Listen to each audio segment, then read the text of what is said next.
हाँ तो लाडलो एक बार फिर सारा ने राम राम नमस्कार जय हिंद भाई। रनिंग पे मैंने बहुत सारे वीडियो डाल रखे हैं और उस पे क्या था, मैंने जब कमेंट पढ़ने बैठा ना तो सबसे ज्यादा कमेंट कैंडिडेट के थे कैरी एंगल को लेके कि सर कैरी एंगल का जो हमारा पॉइंट बन जा रहा है। भाई देखो, चाहे लड़के हो चाहे लड़कियां हो, जिसका कैरी एंगल ना 15-16 डिग्री से ज्यादा बन रहा है, ठीक है, लड़कियों का फिर भी थोड़ा ज्यादा हो जाता है, चलता है, लेकिन लड़कों का अगर ज्यादा बन रहा है तो उनका पॉइंट बन जाता है।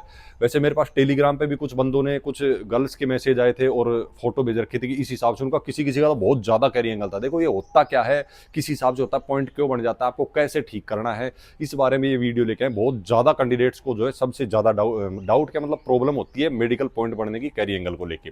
तो अपन जो है इस वीडियो में क्लियर कर देंगे और मेरी कोशिश रहेगी कि अगर आप इसको कंटिन्यू 1 से 2 महीने तक अगर फॉलो करते हैं ना, कुछ एक्सरसाइज बताऊंगा और कुछ चीजें जो डेली रूटीन में ध्यान रखने की बताऊंगा, बैठने उठने से लेके काम करने तक की, तो उनको कंटिन्यू अगर डेली ध्यान रखोगे तो आपका जो है ये काफी सुधार हो जाएगा कैरी एंगल के जो पॉइंट है इसके अंदर, ठीक है।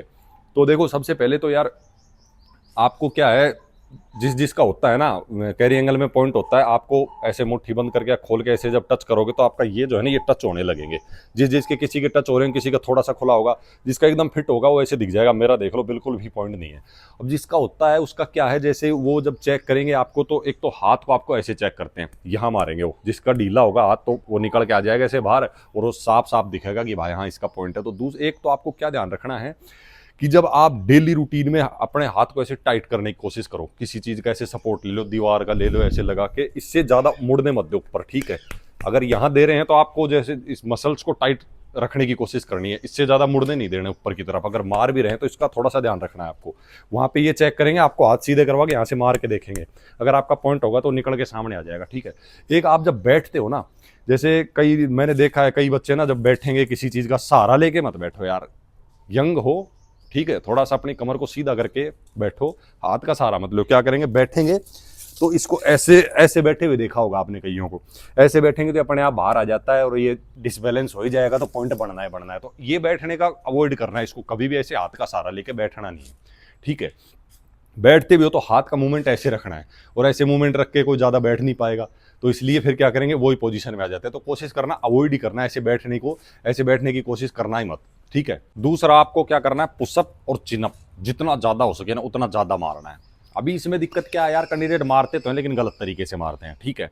एक मारने का तरीका आपको विशेष ध्यान रखना, चिनअप को जितना हो सके ना एकदम पूरे हाथ को ढीले मत छोड़ो। जब आप लटकते हो चिनअप जब आपने मारा तो बिल्कुल ढीला नहीं छोड़ना, हल्का सा बिल्कुल मामूली सा बैंड रखना है आपको, मतलब 2 से 3 डिग्री का है मान लो, लेकिन इतना सा यहाँ पे सत रखना है, बिल्कुल सीधा नहीं करना है। जब आप चिनअप मार रहे हो वापस नीचे आ रहे हो तब, ये तो चिनअप में ध्यान रखना है, जितना ज्यादा उसके उतना ज्यादा मारो, उससे जो है मतलब इसमें इफेक्ट पड़ेगा। दूसरा जब आप पुशअप मारते हो, पुशअप में भी कैंडिडेट गड़बड़ करते हैं, क्या करते हैं, वैसे तो देखो एक नॉर्मल पुशअप जो मारते हैं सबसे सही है।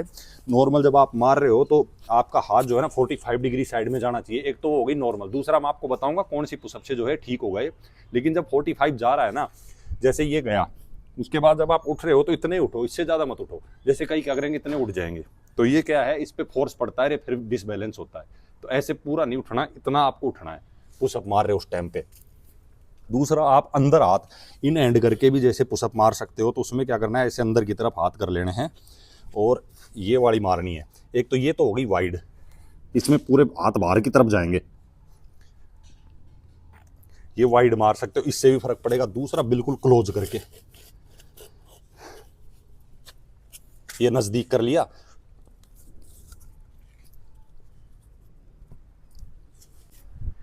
और इसके अलावा आपको करना क्या है भाई, देखो एक चीज और मैं बता दूं आपको, ये चीजें आपको 2 दिन में नहीं है कि 2 दिन में सही हो जाएंगी, कम से कम 2 महीने से 2.5 महीने तक लगातार करना पड़ेगा आपको, तब देखने को इफेक्ट मिलेगा। एक आप जैसे मान लो ये ईंट है, ये उठा लिए, इसको उठा के हाथ को स्ट्रेट रखना है जितनी देर रख पाते हो, और ये मूवमेंट में ये करना है। और सिर्फ ऐसे ही नहीं, आप इसको ऊपर ऊपर कर लिए, ये कंटिन्यू जितनी देर आप कर सको। जैसे इसको सेट में मार लेना 10-10 के, 15-15 के, या उस हिसाब से ना सेट मारना, 2 से 3 मार लेना, तो ये हो गया। इतना आप ऐड करो कम से कम 2 से 2.5 महीने। अब ये नहीं कि आपको 2 दिन 10 दिन में रिजल्ट देखने को मिल जाएगा, टाइम लगेगा।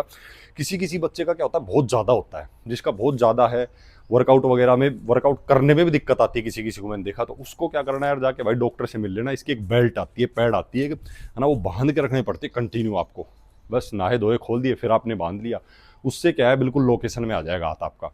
तो इन चीज़ों का ध्यान रखना है। बाकी भाई और भी अगर कुछ पूछना हो तो भाई फिर से जो है कमेंट वगैरह कर लेना। जितने ज़्यादा आपके कमेंट रहेंगे तो उन्हीं में से कोई टॉपिक के ऊपर फिर से अपन वीडियो बना देंगे। तब तक के लिए सभी को राम राम, नमस्कार, जय हिंद।